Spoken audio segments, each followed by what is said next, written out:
Her daughter, Savannah, speaking out for the first time about the turmoil she has experienced since her mother went missing and announcing she will be going back to work at the Today Show. Investigators say Nancy was likely abducted from her Arizona home despite tens of thousands of tips. It has now been nearly 2 months. 2 months since 84-year-old Nancy Guthrie vanished from her own home.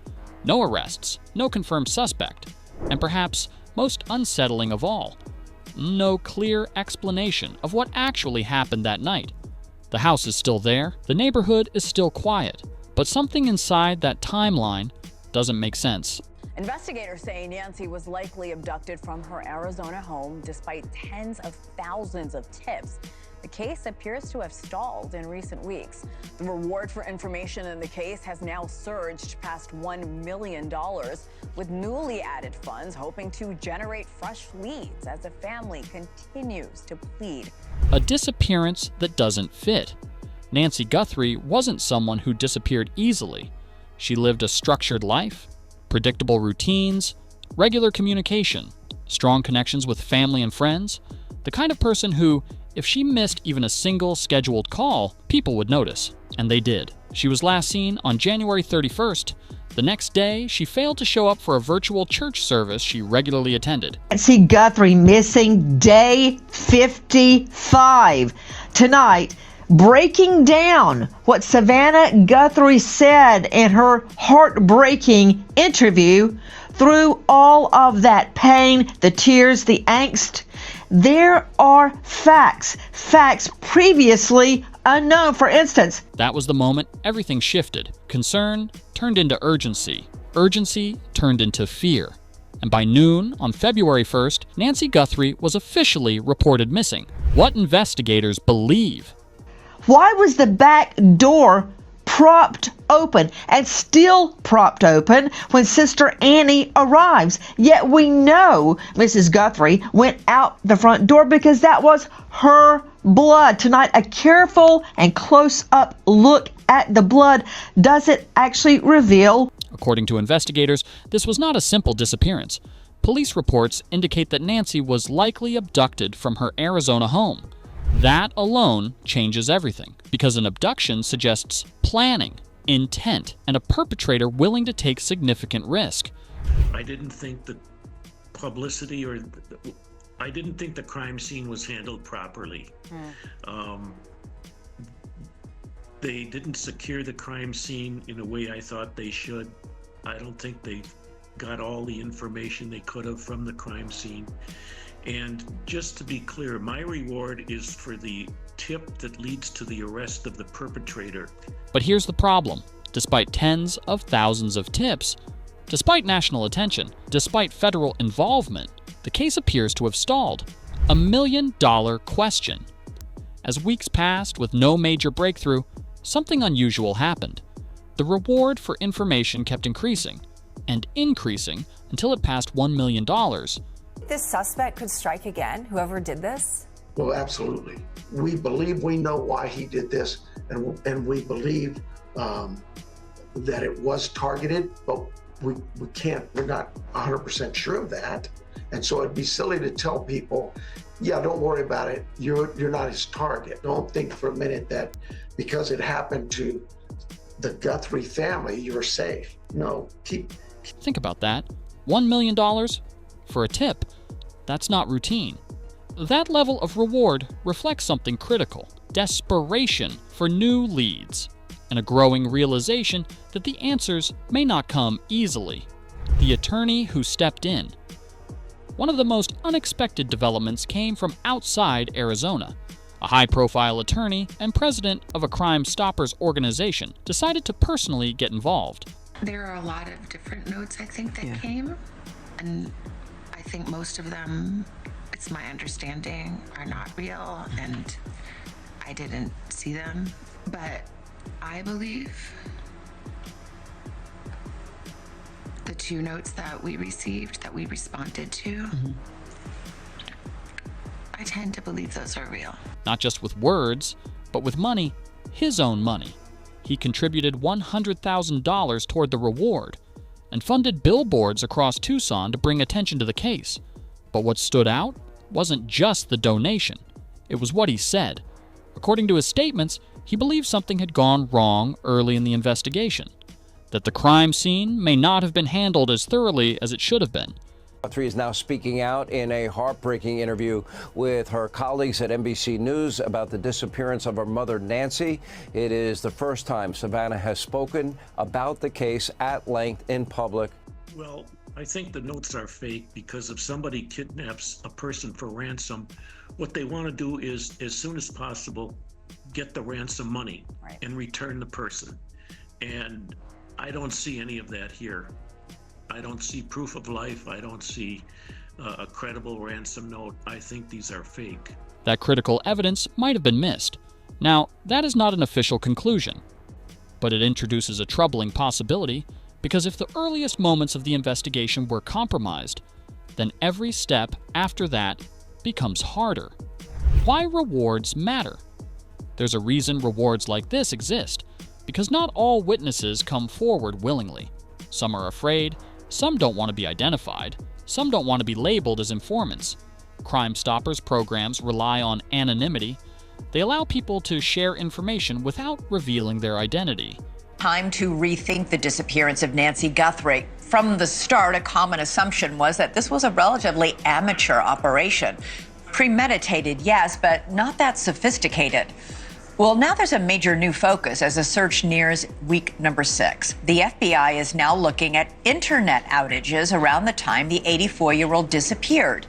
The new development comes as FBI agents head back to Guthrie's Tucson neighborhood and canvass residents there door to door.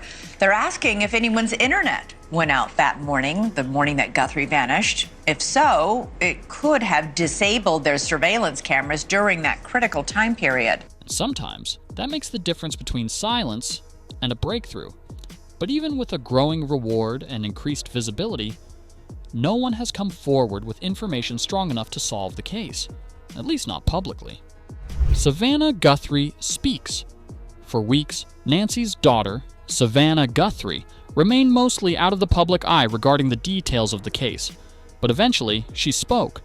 And when she did, it revealed something deeply unsettling. There had been messages, notes, communications sent to the family. Some of them, according to Savannah, appeared more credible than others.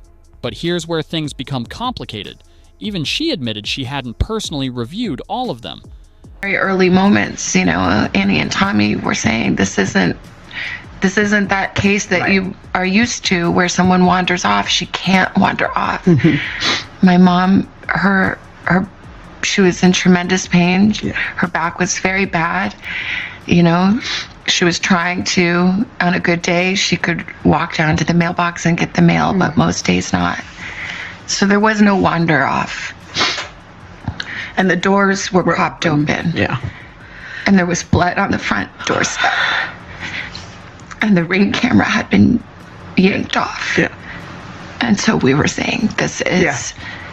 do something. This is not okay. Yeah. This isn't something is real. It's how is it possible that we are having to make a video speaking to a kidnapper who took an 84-year-old woman. And investigators have not publicly confirmed that any of those messages were legitimate, which raises a difficult question. If someone had taken Nancy for ransom, why wasn't there clear communication? Why wasn't there proof of life? Why wasn't there a direct demand? The ransom theory problem. Experts in criminal behavior often point to one key factor in kidnapping cases: speed. If money is the motive, the perpetrator typically acts quickly. They make contact, they provide instructions, they create urgency, because delay increases risk. But in this case, that pattern doesn't seem to exist. According to commentary from experienced crime analysts, the messages received do not match the structure of a typical ransom scenario. No verified proof of life, no consistent demands, no clear negotiation, which leads to a chilling possibility. What if this was never about ransom at all? The video that changed everything. Then came the footage. Security video from Nancy's home captured something that would become the central focus of the investigation. A masked man, standing at her front door, dressed in dark clothing, face covered, identity hidden. Authorities allege this individual tampered with the home's camera system, and shortly after that, the camera stopped recording. That detail is critical because it suggests intent. Someone knew the camera was there and wanted it disabled. But does the video help? At first glance, the footage seems like a major breakthrough, a suspect, a visual lead, something concrete. But in reality, it may not be as helpful as it appears. The individual is masked, no clear facial features, no obvious identifying marks, and without additional context, the video becomes both important and frustratingly limited, because unless someone recognizes something specific, the footage alone may not be enough. A case that feels stuck, as days turned into weeks, and weeks turned into months. The investigation entered a difficult phase. No arrests, no confirmed suspect, no verified explanation. Authorities continued to follow leads. But publicly, there has been little movement. And in cases like this, silence can feel heavy, because every passing day raises new concerns. Was something overlooked? Is the key evidence already gone? Or does someone out there know exactly what happened and simply hasn't spoken yet? Behind all the headlines, all the speculation, all the unanswered questions, there is a family waiting for answers, waiting for closure, waiting for something, anything, that explains what happened. We received your message, and we understand. We beg you now to return our mother to us so that we can celebrate with her. This is the only way we will have peace. This is very valuable to us, and we will pay. Guthrie, I'm speaking for the Guthrie family. Whoever is out there holding our mother, we want to hear from you. We haven't heard anything directly. We need you to reach out, and we need a way to communicate with you so we can move forward. But first, we have to know that you have our mom. We want to talk to you, and we are waiting for contact. Savannah Guthrie has now returned to work, a sign of resilience, but also a reminder. Life continues, even when uncertainty doesn't. The questions that remain. This case leaves behind a series of unanswered questions. Questions that don't fit neatly together. If it was an abduction, where's the follow-up? If it was ransom, where is the demand? Yeah, I think that's the FBI kind of playing their cards close to their chest there. They're going to define what they mean communication is. And really, I think this is put out to keep the dust down a little bit because, people are going to wonder, hey, the deadline passed. It's like we're all involved in this. The deadline passed. What did she do? The FBI is kind of pointing out this isn't a screen drama. This is real life. Casey, we still don't know whether these ransom demands, whether these notes are. If the suspect was captured on camera, why hasn't anyone identified him? If thousands of tips have come in, why has nothing led to an arrest? Each question opens another gap, and each gap makes the mystery deeper. Some cases are solved quickly, others take time, and some remain suspended in uncertainty. The disappearance of Nancy Guthrie sits in that uncertain space, caught between evidence and absence, between possibility and silence, between what we know and what we still don't understand, because somewhere in that timeline, between a quiet evening and a missing person report, something happened, something precise, something intentional. And until that moment is fully understood, the question will remain, not just where Nancy Guthrie is, but what truly happened inside her home that night.